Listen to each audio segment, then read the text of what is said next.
اعلیٰ حضرت کا معمول یہ تھا کہ روزانہ رمضان میں فجر سے لے کر کے شام تک ایک پارہ یاد کرتے تھے اور تراویح میں ایک پارہ سنا دیتے تھے، یہاں تک کہ 29ویں رمضان کو یا 27 کو آپ مکمل ایک مہینے کے اندر حافظ قرآن ہو گئے۔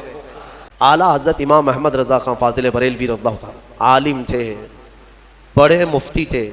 آپ اندازہ کریں 14 سال کی عمر میں وہ مفتی بن چکے تھے، 13 سال کچھ مہینے، جس دن وہ بالغ ہوئے اس دن پہلا فتویٰ انہوں نے لکھا ہے 14 سال کی عمر میں۔ بہترین عالم، بہترین مفتی، لیکن حافظ نہیں تھے، آپ قرآن کے حافظ نہیں تھے۔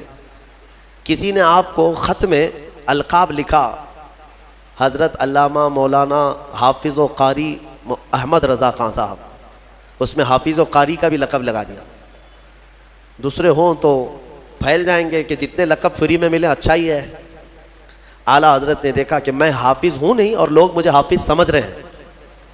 یہ شعبان کی آخری تاریخ تھی، شاید دوسرے دن سے رمضان شروع ہو رہا تھا۔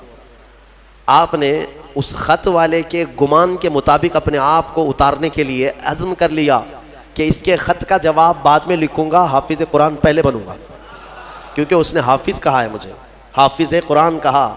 تو آج ایک مہینے کے اندر حافظ قرآن، ہاں ایک مہینے میں وہ حافظ قرآن ہو گئے۔ قرآن کا یہ معجزہ ہے، اللہ تبارک و تعالیٰ وہ جس کے سینے میں چاہے اس کو عطا فرماتے۔ میرے عزیزو، آج بھی بہت سارے ایسے بچے ہیں جو قرآن کو یاد کرتے ہیں بہت بچپن میں، اور ان کے ذہن کے دریچے ایسے کھل جاتے ہیں۔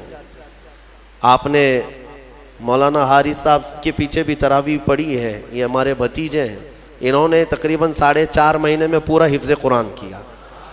الحمدللہ انہوں نے بھی ایک ریکارڈ قائم کیا تھا، اور اپنے سبق کے دوران انہوں نے 29واں پارہ 2 دن میں پورا پارہ سنایا تھا، آدھا آدھا پارہ ایک دن یاد کر لیا۔ تو یہ اپنے کمال کی بات نہیں، یہ اپنے کسب اور اپنے ذہن کی بات نہیں، رب تبارک و تعالیٰ کی عطا اور فضل۔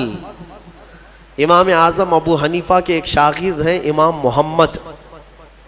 محمد، یہ چھوٹی عمر میں امام اعظم کے پاس پڑھنے کے لیے آئے، داڑھی نہیں تھی، چھوٹے تھے۔ تو امام اعظم ابو حنیفہ رحمۃ اللہ علیہ کے پاس بڑے بڑے ان کے جو شاگرد تھے، علماء تھے، محدثین بیٹھتے تھے، اس میں ایک چھوٹی عمر کا لڑکا آیا ہے۔ تو امام اعظم نے ان کو ٹال دیا کہ جاؤ بعد میں، لیکن شوق اتنا تھا امام محمد کا کہ وہ ہٹنے کو تیار نہیں تھے۔ امام اعظم ابو حنیفہ نے ان کو ٹالنے کے لیے کہا کہ بیٹا میں انہی کو پڑھاتا ہوں جو حافظ قرآن ہوتے ہیں، تم حافظ ہو؟ کہا حافظ تو نہیں، حافظ بننے میں 2-3 سال لگ جائیں گے، جب تک تھوڑا سا جوانی آ جائے گی پھر سمجھ لے گا۔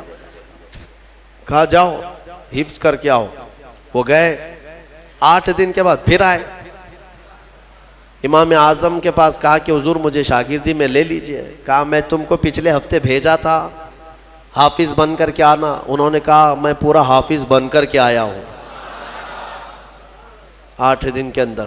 میرے عزیزو، یہ اللہ تبارک و تعالیٰ کی طرف سے انعام ہے، اور میرے آقا صلی اللہ تعالیٰ علیہ وسلم کا زندہ معجزہ ہے۔ اللہ تبارک و تعالیٰ اس قرآن پاک کی خوب برکتیں ہمیں عطا فرما ہے۔ قرآن کو نہ چھوڑو اے میرے عزیزو، قرآن کو چھوڑ کر کے آج اس قدر گمراہی آئی ہے۔ وہ زمانے میں معزز تھے مسلمان ہو کر، آج ہم خار ہیں تاریک قرآن ہو کر۔